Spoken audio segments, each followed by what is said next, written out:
Well, welcome everybody to another edition of Forever Bristol City podcast. The final score at a windswept Ashton Gate Saturday afternoon. It finished City 0, Burnley 1.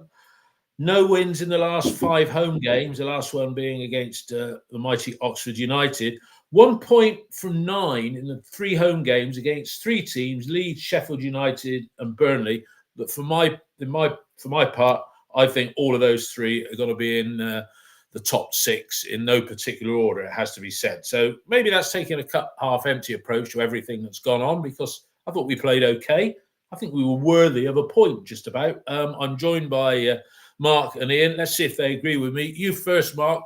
Thoughts on the final whistle? Did we deserve that point? Maybe. Yeah, we deserved the point and competed with one of the teams who are likely to get automatic promotion this season. But you've got to be at your best against a team that have only conceded 6 goals now in 16 games. So their strength is in defence, as well as having pace when they turn over the ball.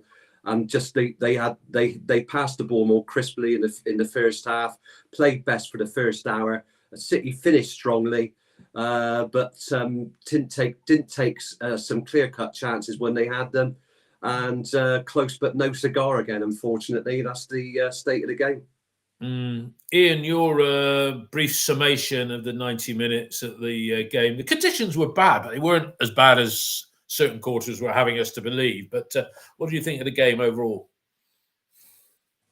I thought it was a game, in fairness, that could have gone either way. I think we certainly deserved a point, to pick up on your initial question. I thought they were the better side for the first 60 minutes. And I thought we were much better than them for the last 30. And we made a side that have only conceded 6 goals all season, defend for their lives and have 4 bookings. I think they didn't press as energetically in the second half as they did in the first. And in the first, I think their press came as a bit of a shock. But I thought what we saw is a side that could easily finish in the top 2, play a top 10 team. And that was the marginal difference between the 2 teams. But I would agree with Mark, and I'd agree with Liam Manning, who both said that we were worth a point. And yeah. I think this was, I think this is one of these tells you where you are moments. But we had a strong team and a strong squad, but we still had a lot of players missing. And if we can ever get them all fit, you look at the likes of the players we were missing today: Joe Williams, George Tanner, Ross McCrory, Mark Sykes. Those are players that would arguably get in the team to start. So I have to say, I wouldn't be. Go on. Sorry, I wouldn't be downhearted about that or the Sheffield United game. We should have got at least a point out of both of those. And if I'm honest, I think we should have beaten Sheffield United. Yeah, okay. I sort of beg to differ a little bit there about saying those players would all be starters. I mean, they're all in the match day 20, but, that looks a pretty strong lineup from the start. Mark, I mean, I'll come to you on the team. You wouldn't have had George Tanner as a right wing back or a right back, or Ross McCrory. Fair play. No, you'd have had George. One or the other. I'm not talking about both. I'm talking about one or the other. Okay. Mark, what did you think of the starting lineup? I'm a bit lazy here. Was it the same that finished against Norwich, or did Dickey come back, and who dropped out to allow Dickey to come in? I'm just being a bit lazy. To be honest, I can't remember. I mean, it was pretty balanced for what we had. I mean, we had to play. Campering dropped out. Yeah, we played 3 at the back. We were a bit funny today. We played 5 at the back when they were attacking. Earthy was a right wing back, but when we were attacking, we played 4 at the back. Viner became right back, and then we played a 3-4-2-1. So it was one way of playing in possession and another way of playing out of possession. I think what I was going to say, I would have started all of those players. All you could put in really would be you from Mehmeti. Sorry, you for Earthy, really. So you started with Earthy. Perhaps could have played Hirakawa there, but that would be perhaps the only change from the starting lineup against Norwich. It sort of picks itself because we're short of players. I mean, the central midfield, the 2 really is only Knight and Marcus McGain, because we haven't really got any central midfielders to play in that 2 right now, or in the middle of a 4. Yeah, unless Ross McCrory comes back, and he could possibly play there as well as backup. I mean, yeah, right possibly, here, right it's now, it's not a specialist position. Of course, no. Right here, right now, McGuane and Knight are the best, I think, midfield hold. Even if Joe Williams was fit, based on current form, those 2 would start. I thought McGuane faded a bit in the second half myself, but I put on X. Knight ran himself into the ground. I had a couple of blokes sat behind me that were just sort of saying, "Oh, look, Knight again." He just got in there all the time. Okay, a couple of misplaced passes, but what a revelation! What a revelation he's been this season. Let's get into the action. I mean, I thought we started reasonably okay. Ian Mehmeti, it was one of those frustrating afternoons for him, and I was up out of my seat on the 10th minute when an exquisite Knight pass put him in the clear. His shot was blocked, but he does tend to take the extra touch. And again, people sat behind me were saying his decision making's poor. And I thought that first half he was involved in a lot of good stuff, but a better player might have made more than what he had. The difference between today's game in Norwich, apart from the poor conditions, was that we were playing against a much better team. And that's the difference when you go up a level. If you look at a lot of the results in the Premier League of the teams at the bottom, or the sides that are expected to get relegated, so you look at your Ipswich and Leicester City and clubs that were fancied to go down, they're not getting walloped 3s and 4s all the time. They lose by the odd goal, and that's what we did.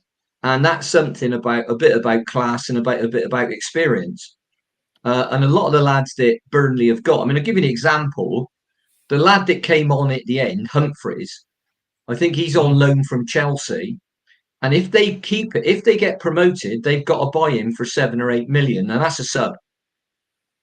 So it's it's fine margins. And I was disappointed in the first half with our decision making and our final ball, and I was more disappointed even as much with our crossing. And I think some of that came into the second half. So the first 15 minutes of the second half, they should have scored at least 1 goal. Yeah. And I can understand now why Burnley aren't scoring that many, but they've got such a fantastic defensive record because they defended absolutely brilliantly. That being said, as everyone's saying, we should have had a penalty when Brownhill, the ball hit Brownhill's hand now. But I don't blame the referee. I blame the linesman. He should have stepped in, like they used to in the old days, put his flag across his chest. That was an obvious penalty. And it's annoying me more and more to see these assistant referees, a decision happens 3 or 4 meters from them, and they immediately look at the referee. You're a qualified referee, man. If you think it's a foul, put your damn flag up and wave it.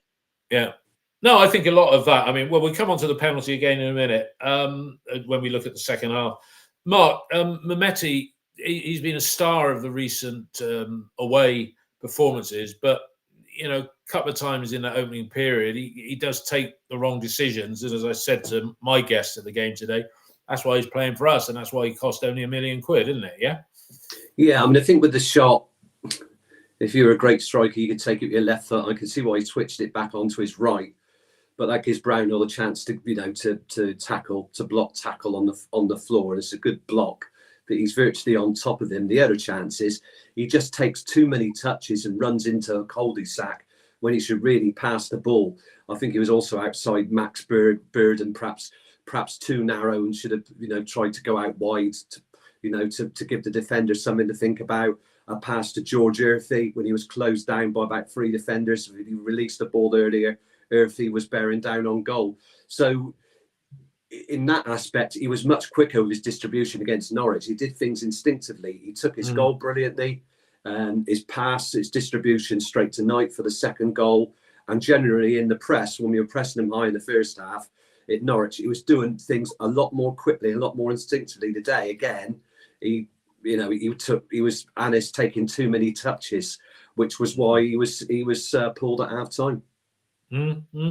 And sticking with you, Mark, before we go to Ian first for the goal, McNally, I mean, somebody described on OTIB that tackle that got him a booking on 22 minutes. It was Nathan Baker-esque, wasn't it? You know, made to look worse than what it was by I said to slippery somebody, surface. can they get a dustpan and brush? Because I think there are a few fingernails and some limbs on the pitch. You could have got Greg Davis round, didn't you? And his post murder op cleanup, because he certainly left him on the floor. Yeah, that was a very what was it they used to call it? A reducer. That you used to get away with. You could do that in the opening minute of a game a few years ago. They don't let them go now, do they?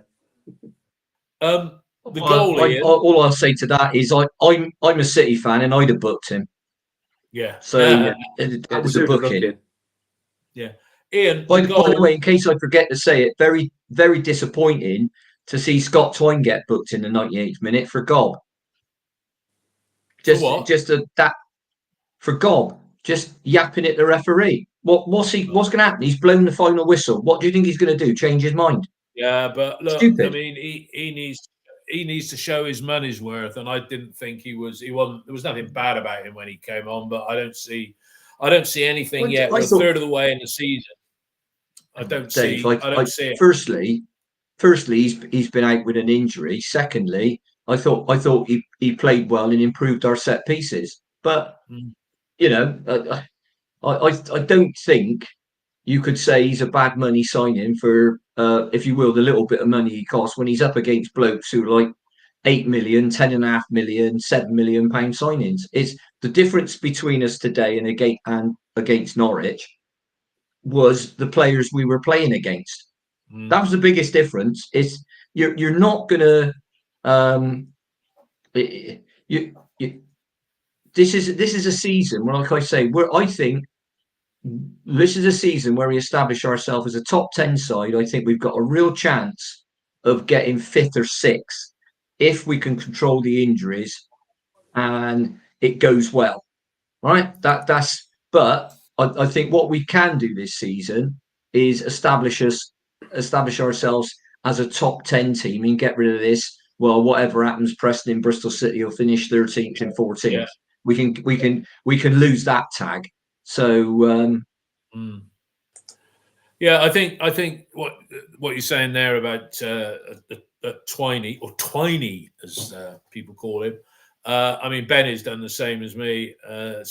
Thinks the same as me, and it is all about opinions. And Ben has said on the text feed here he's done nothing yet, and he's made of straw. And as you say, and he got needlessly booked on the 98th minute for gobbing at a referee. I'll come to you first for the goal, Mark, and then back to Ian for the goal as well. It proved to be the winner. Marvellous save by Max after Brownhill's effort, but take us through the goal. Should it have been defended better? Should somebody have picked up Anthony? Yeah, possibly, but he does what a good forward does. It's Estev's pass, great pass around earthy. And what happens is Koleosho just bursts off the line in front of the Dolman stand into the area and plays it back to Jay Rodriguez, who hits a side-foot shot towards the goal. I think Luke McNally gets a slight touch on it, which probably doesn't help Max. And he pushes the ball out, but Anthony's following the ball at the far post and hits the ball into the roof of the net. So it's a good striker's goal. You know, Fox in the box, Panks on anything loose, and it's 1-0. But it's about the pass from Estev, I think, just inside our half or just inside the Burnley half, and the fact that Koleosho's he's got his skates on and he's just straight onto the ball. And he could either have hit the ball hard across the area, but he plays the ball back, and Rodriguez opens it up, and it leads from there. Really, it's the second ball. Perhaps we should have been tracking him better, but Anthony takes it well. Yeah. Any complaints about their goal in terms of defensive ability to prevent it? I think this is when you play an attacking number 10 midfield player as a defensive right wing back. You're susceptible to that, and we were in the first half at Norwich. We were very susceptible to that ball, the one in behind because when you play with wing backs, you've got your three, if you like, and the two come forward. So if they lose the ball, there's always going to be a space in behind to the left, or in behind wide right. It's absolutely impossible for it not to happen. So it's. I personally, I wouldn't have started George there. I'm not saying he shouldn't be in the squad, but we could have started, if we wanted to play in the way we did, we could have started you there, because he did very well when he came on at Norwich and caused a threat.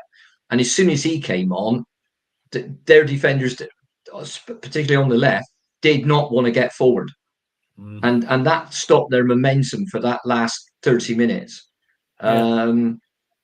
Getting back to the goalie, and though you think not a lot can be done about that, and you have to take it on the chin, sort of thing. Yeah. Well, apart from stopping the build-ups, apart from stopping Koleosho, and bearing in mind I was watching him when they played their first game of the season before they'd sold some of their better players.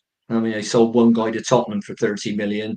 They sold a centre half to, I think it might have been Ipswich, another centre half to them for about 15 or 12. And I watched them at Luton, and Luton couldn't get the ball off them. And Koleosho was going past 3 or 4 players at a time. And they won 4-1, and it could have been 8-1 or 9-1. So, and that's against Luton, who also just come down.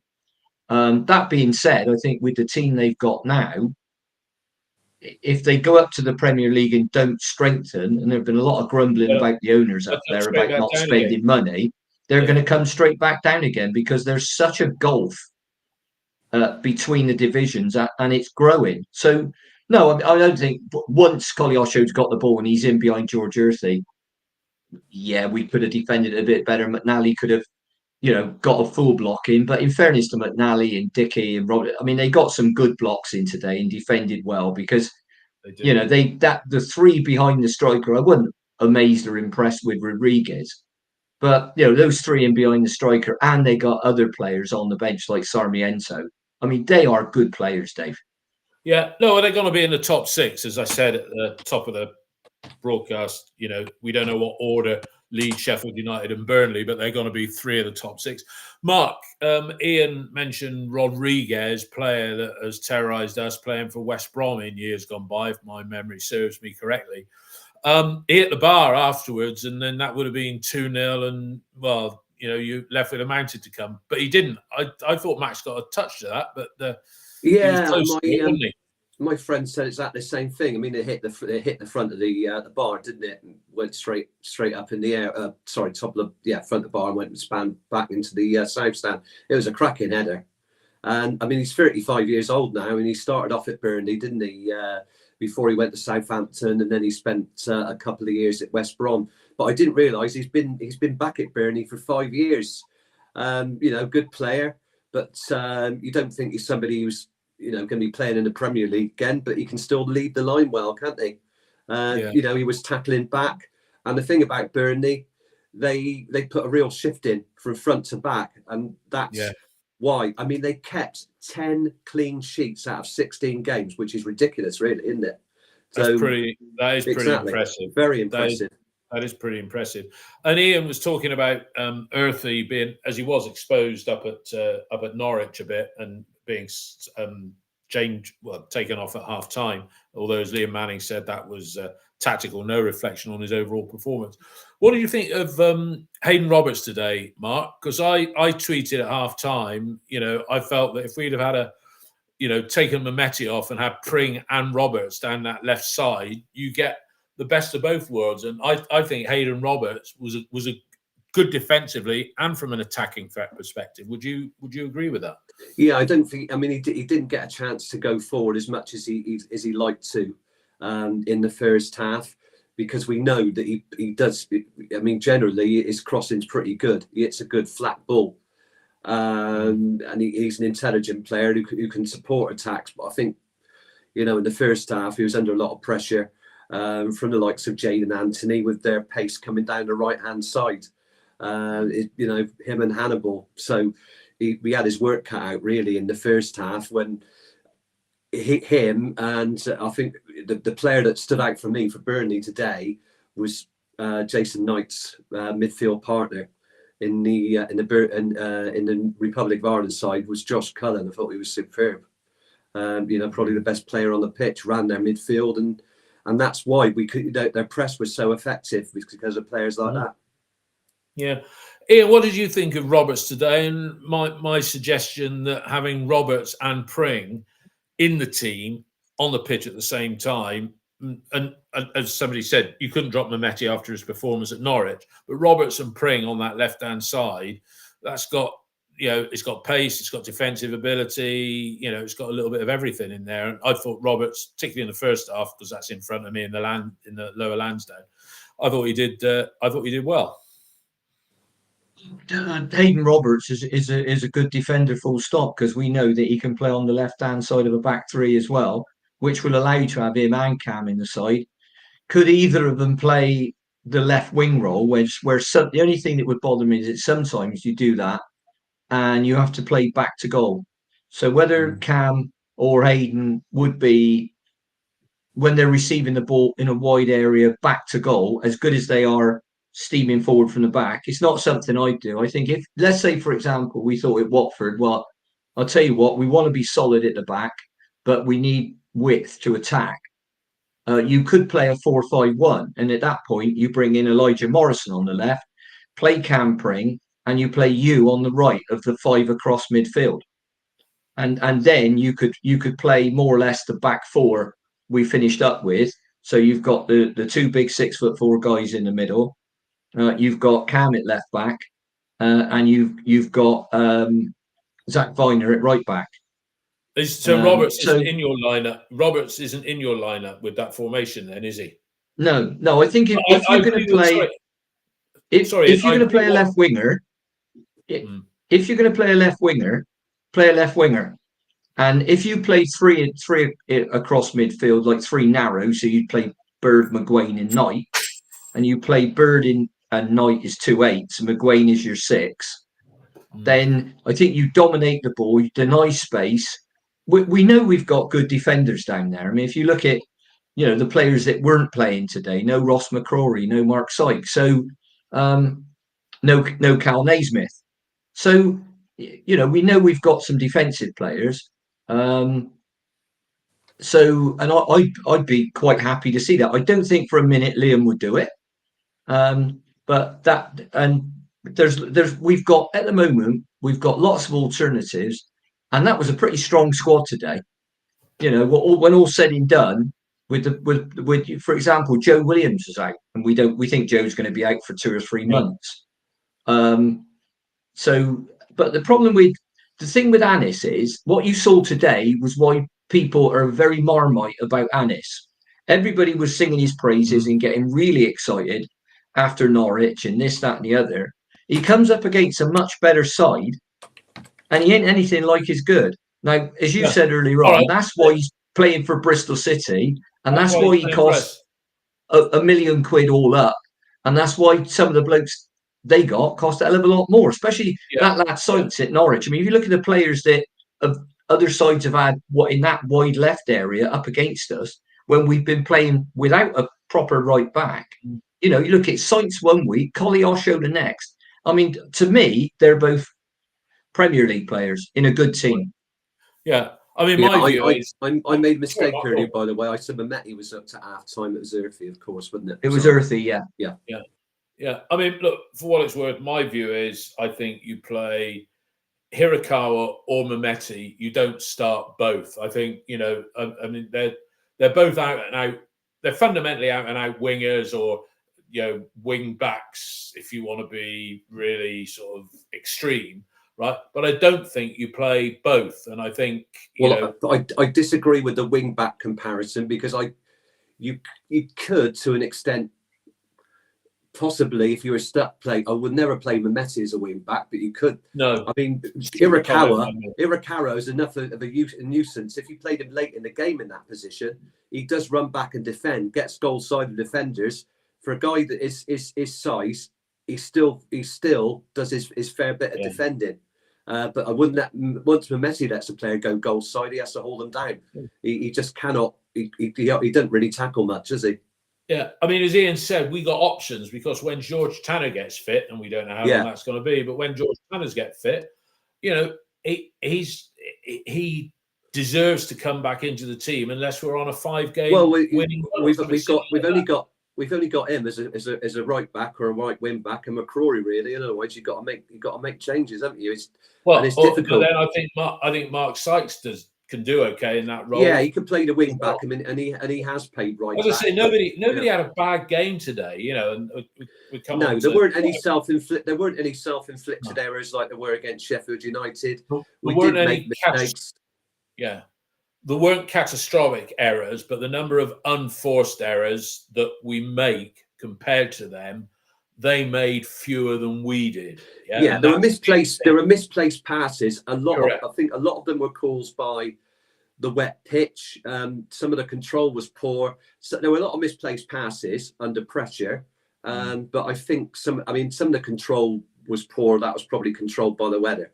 But there weren't any bad ricks, were there, like there were against Sheffield United? No. Nothing like that. Into the second half, and they were in the ascendancy for the early part of that. I think Kalusho, I don't know how to pronounce it. He had a save by Max, and then the follow-up, Medjbury, Knight blocked it on the line, you know. And again, there was a period after that when you thought they were really getting on top of us. Did you see it like that, Ian? Before we sort of seemed to have our best spell in the game, wasn't it? Which was in the last 20 minutes.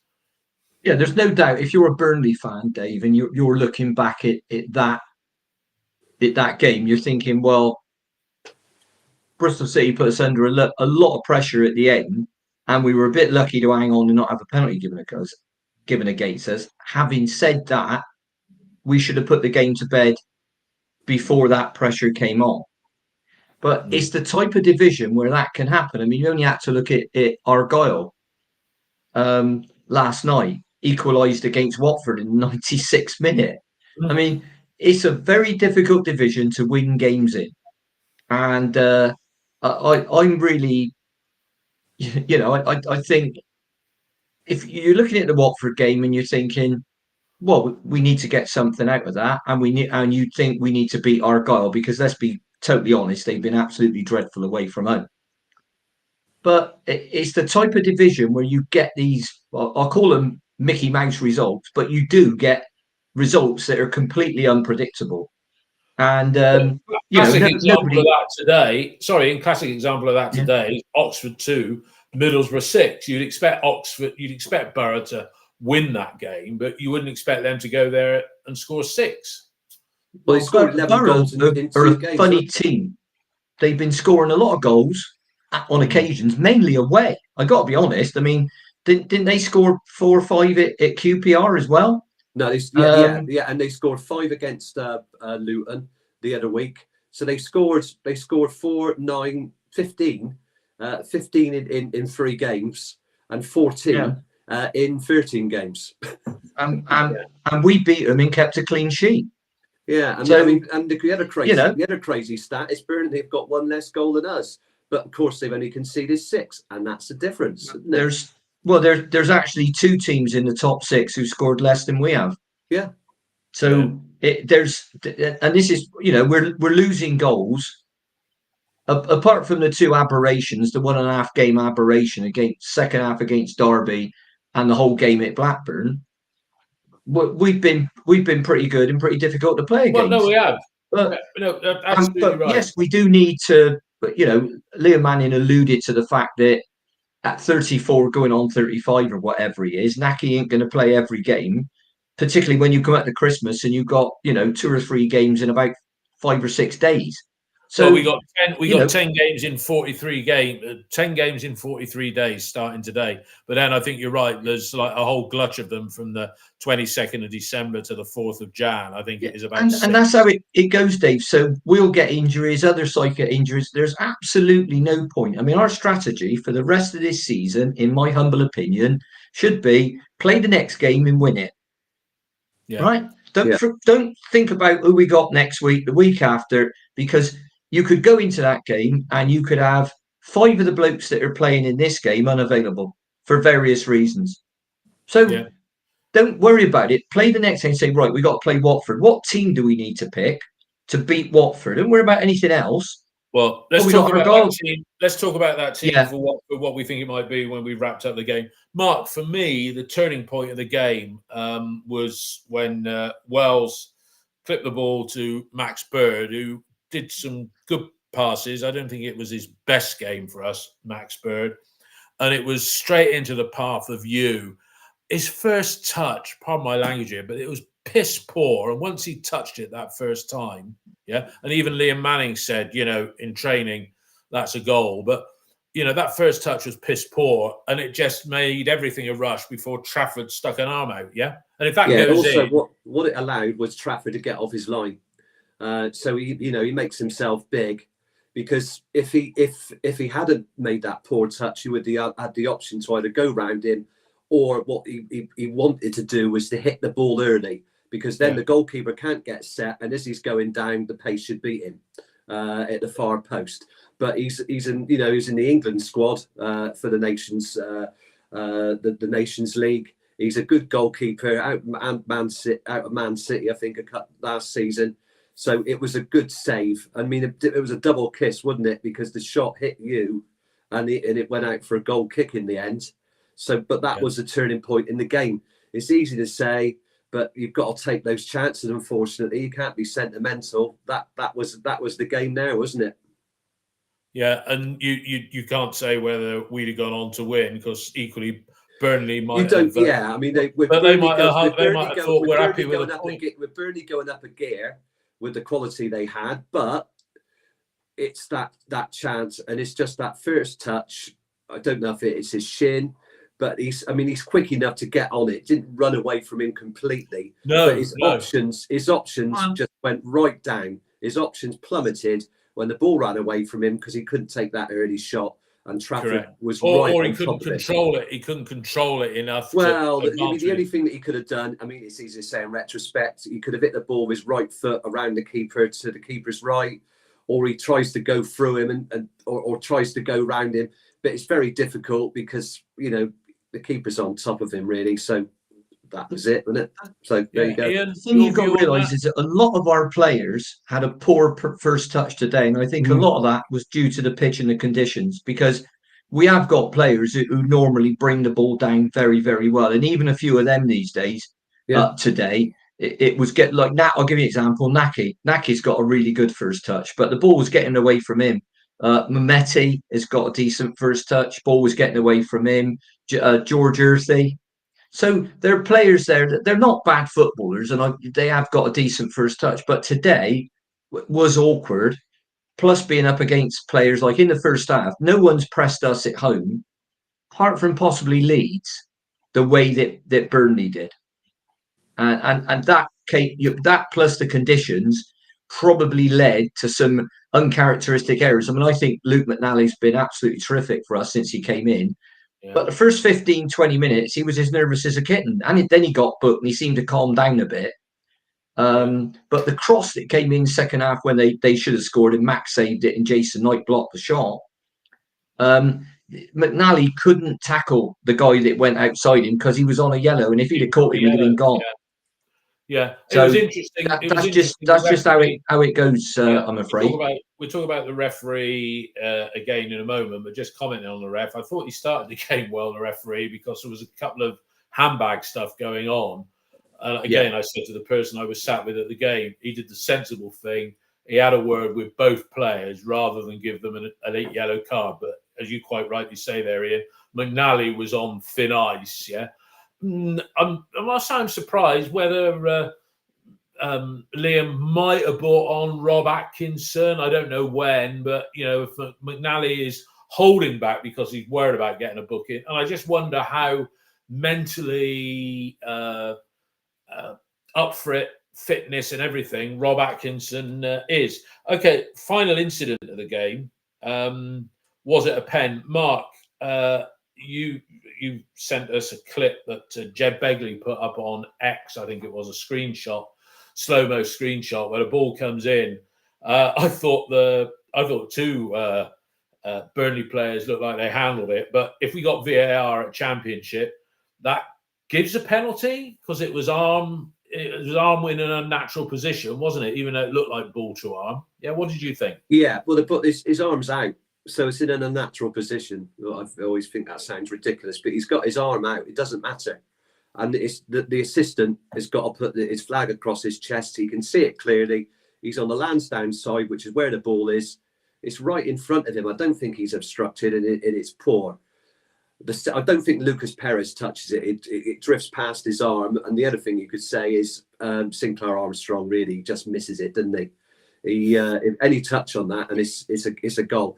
But yeah, I mean, it sounds like clutching at straws, but letter of the law, and it was in clear view of the assistant referee. Why didn't he alert the referee to that? That's poor officiating. There you go. Yeah, and if we had if the championship had VAR, that's given, isn't it, as a penalty? Oh yeah. I mean, it's in an unnatural position. He's got his arm out. It doesn't matter if it's ball to hand. You know, he shouldn't touch it there, should he? Because he hasn't got an excuse. His arms are down by his side and it's his hand. But if he's got his arm raised like that, which he did, he touches the ball. It's a pen. So, but there you go. Even though it was going out of play because he didn't divert it away from a City player. No, doesn't matter. It's in the penalty area, unnatural position. Letter of the law says it's handball. But like I said, if the referee can't see it, that's why you've got an assistant referee. Should have gone to Specsavers. Obviously, other opticians are out there as well. And they're all in contact. They're all in contact with each other. The fourth official would have had a decent view of it as well. It's stupid, but I mean... Although he was probably too busy putting up with Twine, although Twine was on by then, Twine shouting in his ear. Ian, you mentioned the penalty earlier, but I just covered it with Mark then. You know, I suppose it made up for the penalty that we got up at Preston when... well, not the penalty we got, the goal that Hirakawa sort of patted in. So yeah, if there's VAR in the championship, that's a penalty. We get a point today. If there's VAR up at Preston, we don't score. They get that early goal in the second half, and perhaps we don't win the game. I know. So it does I know we won by 2 clear goals, but that's just how it goes. Personally, with all the problems they're having with it, I've got a very mixed opinion of VAR. I think it should be best thing since sliced bread. It's a little bit like, for example, you wouldn't want to get rid of goal line technology now, would you? No. I don't think anybody would. So, and that I can remember going wrong once, right? Now, but VAR is, and it would definitely be the 3rd, possibly even the 4th letter of apology we'll get from the PGMOL this season. And bear in mind, we only played 16 games.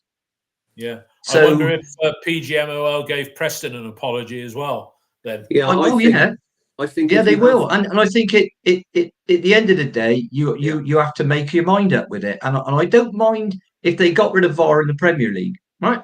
But you have to say to the likes of Sky, we're getting rid of it because you don't want it, right? And you don't think we're doing it right. Fine, we'll get rid of it. Not a problem. You can't do ref watch on Monday, and you can't spend 15 minutes going through refereeing decisions. Was it this? Was it that? Because if you don't see it in real time, right? How do you expect us to see it? I know. This is what I would do, David. I would keep VAR for certainties. So handballs, if you've got a rule, handball certainty, offside, as long as it's semi-automated and it's quick. What you do with VAR is you have 3 referrals or less per side. So that's it. That's it. What you get for bad tackles or for penalties. Yeah. Then you run out of referrals. If your referral gets upheld, you get to keep it, like you do in cricket. If you don't, you lose it. Simple as that.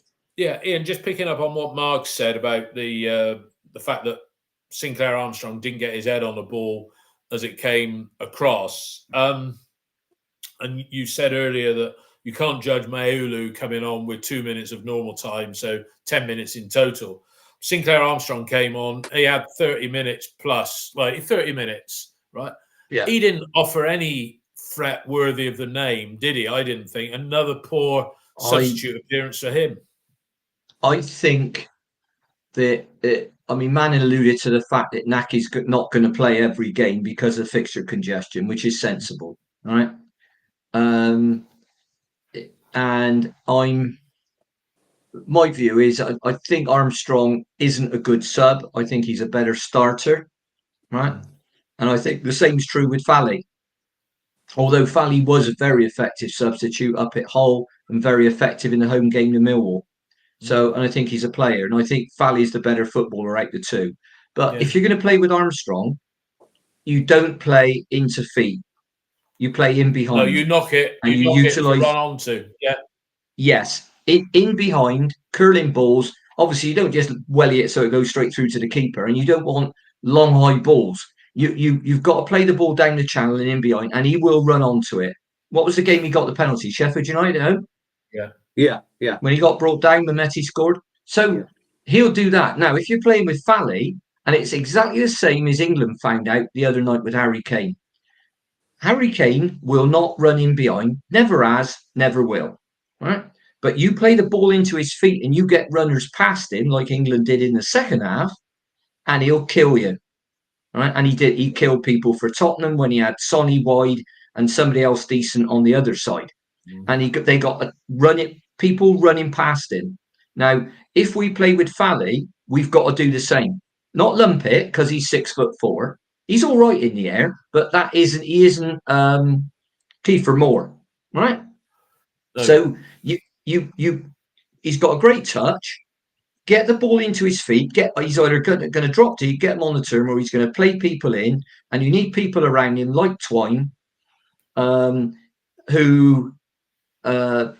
can read what he's going to do. Twine and Bird. Say you were going to have two tens, Twine and Bird, right? And then you've got that. What I'm saying is, if you play one of them, right? Even today, I mean, we had Wells up front, right? How many high balls did we play up to Wells, and how many did he win? None. And he ain't going to. He's my height. Right. Yeah. Right? Okay. Yeah. If you're just taking what Ian said. Yeah. If you go back to the third goal against Millwall, he plays a 1-2 with Max Bird, and he's instinctive. He got an instinctive goal against Hull, first game of the season. As a ball went over his shoulder, and he was a really good impact sub against Millwall when we won 4-3 when him and Twine changed the game. But yeah, I don't think he's good with his back to goal, and for a guy his size, he isn't that good in the air. But I think he's another player. If he gets the ball in, he needs to pass the ball early and move on to it. And judging by those two goals, he's not a bad finisher. But we haven't really seen him in a position where he's received the ball in those positions. I can't recall and them having any opportunities in any of the other games, really. I mean, one player that none of us have mentioned, and he's not like the best player we've got by a country mile, and that's Harry Cornick. But based on Fally's and Armstrong's substitute appearances of late, Harry, he's. Is it a luxury having three strikers on the bench when you're not going to use all three? If you've got those two on, right, you've got to be pretty desperate to bring Harry on. So why not put another youngster on the bench or another, I'll say midfielder? We haven't got many of those at the moment, but that's just a view. Harry, maybe Harry will get some minutes up at Vicarage Road on Tuesday. I agree 100%, and I don't think he's a striker. I think he's more of a right winger, or he can play wide left. Impact player, got a long throw. That's something. But I wouldn't class Harry as a striker. I know we bought him as one, but it wasn't a great deal. Yeah, he's only made one appearance this season. I thought he'd come on as a sub in the league, but he's only actually played in the League Cup for us. So I thought he made a sub appearance, but he hasn't made any appearances, no minutes on the pitch at all this season. Yeah. So he's out of favour. But yeah, I'd agree that if that's the case, and he doesn't really seem to feature in Liam's plans, is to put somebody else in, and we got a luxury of forward players. Disappearing, Dave. Yeah, sorry, I need to lean back a bit. Yeah, lean forward. Or lean forward even. Scott Parker, he looks very dapper on the sidelines, and you got to hand it to the bloke. He gets clubs out of this division. Would we want him as manager? Oh, I don't know, but God, I he's a don't think we master could of afford the him, could we? Probably. he's a master of the bloody dark arts with his shithousery and what have you. And the last 10 minutes, the bloody keeper going down with cramp, a bloke doing Yeah, up it was his a bit shoelaces. embarrassing. Have you ever seen that before, Dave, in a game of football? I've never in my life, all the football I've watched, it must be thousands of games, I've never once in my life seen a goalkeeper go down with cramp. No, It's all I've that never running seen they two do, I think. players.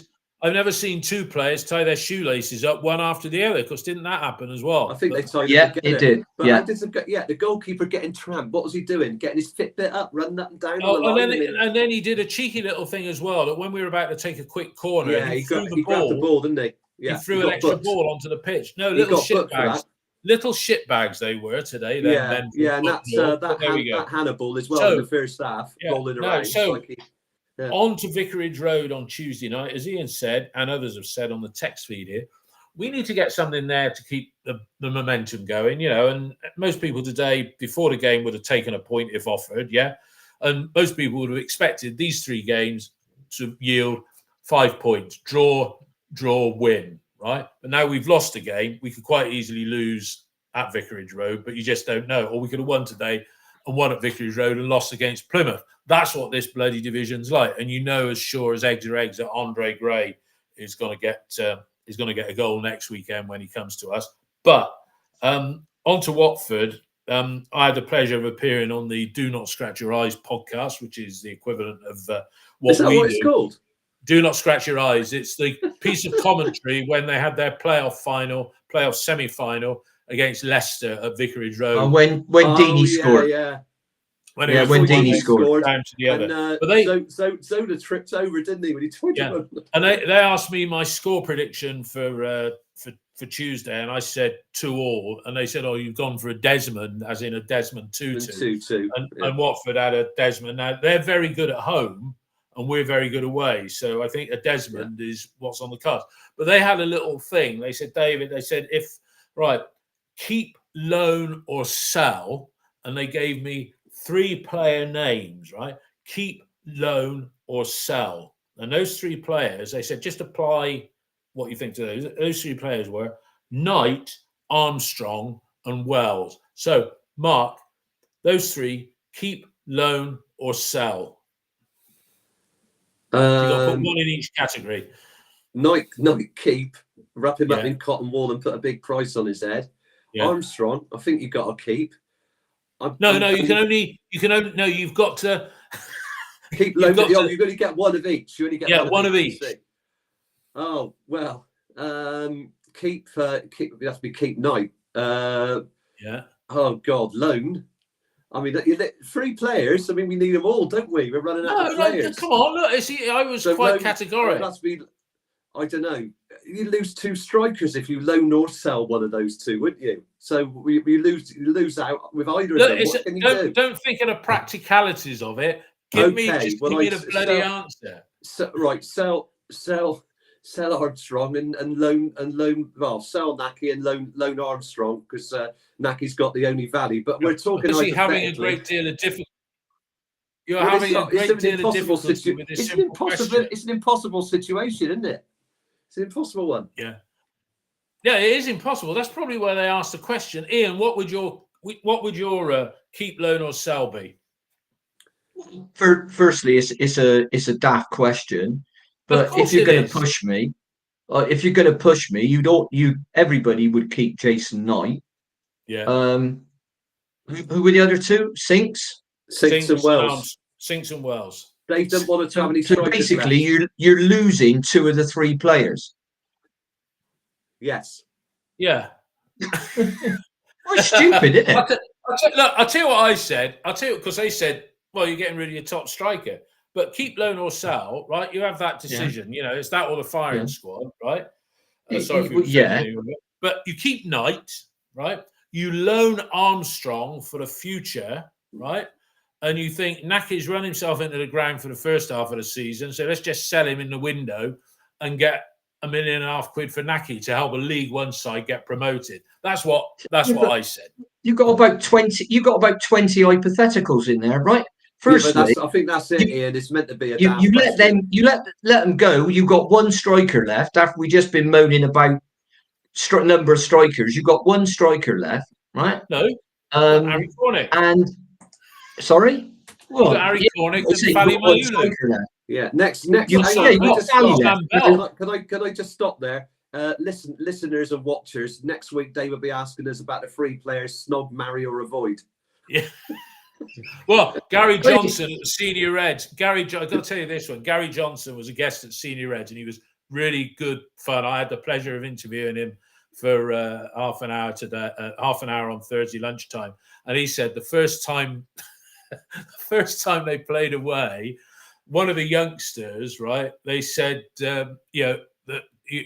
about rooming with the boss because he likes a youngster. And they hadn't told Gary Johnson about it. And like when they called out who was rooming, they sent this kid up behind Gary Johnson. And basically, Gary Johnson told him to F off, but he'd been wound up by the youngster and Gary Johnson have both been wound up by the players. He also recounted with joy, because I reminded him of it, when he tripped up Michael Chopra when Cardiff were on the course for a 6-0 win against us, when he ran along the touchline in front of what was now the Lansdowne and stuck his foot out. He did also talk about the playoff final, and without me asking the question, he said, people used to accuse me of nepotism with Lee, and if I'd have been nepotism, I would have started him in the final. But he said Lee had got injured, which he had done with a quarter of the season to go. That's why we went out and bought Nick Carl. But then when Nick Carl and then when the changes took place and Bradley Orr went off, who got injured? Bradley Orr went off, and he said I bought Leon, and that. And my supplementary question there should have been, but why did you do that, Gary? Because when Bradley Orr went off, the sensible move that day would have been to have put Lewis Carey at right back rather than take Marvin Elliott out of midfield, which allowed little Lee to come on. Lewis Carey at right back, and then bring Thomas Vasco on, who was here on loan, to fill the central defensive role. And of course, all the plans of the day were scuppered when Jamie McCoon went down with a tummy upset, as did Gavin Williams, who's a player. I didn't know if he was on the bench that day, Gavin Williams, but he was on the I don't think we signed him. I don't think we signed Gavin Williams then. I think we had him next season. Yeah, he did say Gavin. You were at the dinner as well, weren't you, Ian? Yeah, and he said he did say Gavin Williams, didn't he? I think, yeah.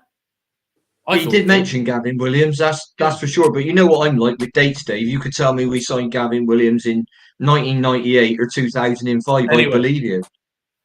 Anyway, Watford away. Let's have a quick score prediction just before we wrap it up today. And how do you think it will go Tuesday? You first, Mark, and 1-0.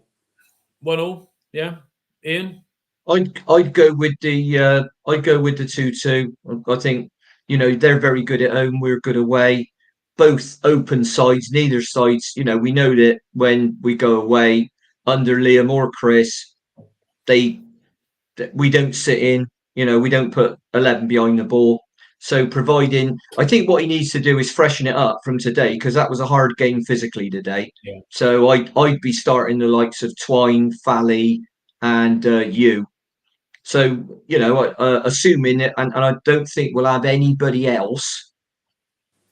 From what I'm hearing, we won't have any other players fit for that game. So Sykes and McCrory will be a couple of weeks away. George Tanner 3 to 4, Cal Naismith 3. Who else is injured? Well, Sam Bell. I think Sam Bell's playing for the under-21s next game. You're correct. I was told. And I think Rob Atkinson might play for the under-21s again, because he played for him last week. And in answer to your earlier question about Rob Atkinson, Rob's ready and Rob wants to play. But at the moment, unless we go with 3 at the back, it's very difficult to leave out Dickey or McNally. So it's just one of those things. But he's fit and he's ready to go. All right, that's good. Any final words from you, Mark, before we finish? Yeah, just very quickly. It would have been difficult for Gavin Williams to be on the bench against Hull, because he didn't sign for us until the 27th of June 2008. because he'd been at There you Ipswich. go. So yeah, Gary Johnson got that wrong. And it's, I remember a game he played at Charlton, and the reason I remember it is I was in the away end, and he went and the ball came to him, and he tried to kick it with his right foot. Right, so he kicks it his right foot onto his left, and it spun up in the air and went past the keeper. The keeper was like completely befuddled with it. If Lionel Messi did it, you think, "God, that's brilliant." But he completely slipped up and he booted it with his right foot onto his left or his left foot onto his right. And it spun like a top and went in the top corner. And I think I'm right in saying we either won that game or drew it. And that was actually we in won the Valley. 2-0, 21st of October 2008. Yeah. there we go. Right. The Valley, So the I Valley. just so we can keep up our great away form. We won 3 of the last 5. We look fantastic away. You know, Norwich, we thought that was a platform, and what we really wanted, and you don't get, is the momentum of having another game the following week. But it doesn't happen like that in the Championship. So, but let's bear in mind that Watford, over the season, they're the 3rd best team at home, and their last 6 home games, they're the 2nd best team in the league. But over the last 6 games, we've picked up more points away from home than anybody else in the division. So, you know, I like the idea that it's going to be an attacking open game, and just because I said that, it'd be bloody 0-0. But you know, just that we can all hope. Need to wrap up, guys. Chris has corrected me that the trip that Gary Johnson did on Chopra wasn't the 6-0 game. I stand corrected. I know it was in the half-light. It was very dark. And Watford playing yellow and we playing red. So what's to say we'll either playing black or the off-white colour? Probably the porridge colour, I call that kit, or it's a bit like Liverpool's Semolina colour kit. All right, we'll be reviewing the Watford game on Wednesday morning at 9 o'clock. We'll be recording that live. Plymouth at home, because it's a rare 3 o'clock Saturday game. We'll be doing that one 9 o'clock on the Sunday morning. It's the only 3 o'clock Saturday kickoff this side of the New Year, Dave. Is that right? On a Saturday, yeah. It's the only Saturday kickoff. What time's QPR? What time's QPR then? 12:30. 12:30, I think. God, another one. Bloody hell. I think so. All right, everybody. Thank you for watching. And those that listen on the podcast platforms, thank you for listening. Ian and Mark, thank you for your contribution. Everybody have a good few days before we take on the mighty Hornets. All the best, everybody. Have a good couple of days. Cheers now. Bye-bye. Take care, everybody. Bye. Cheers, everybody.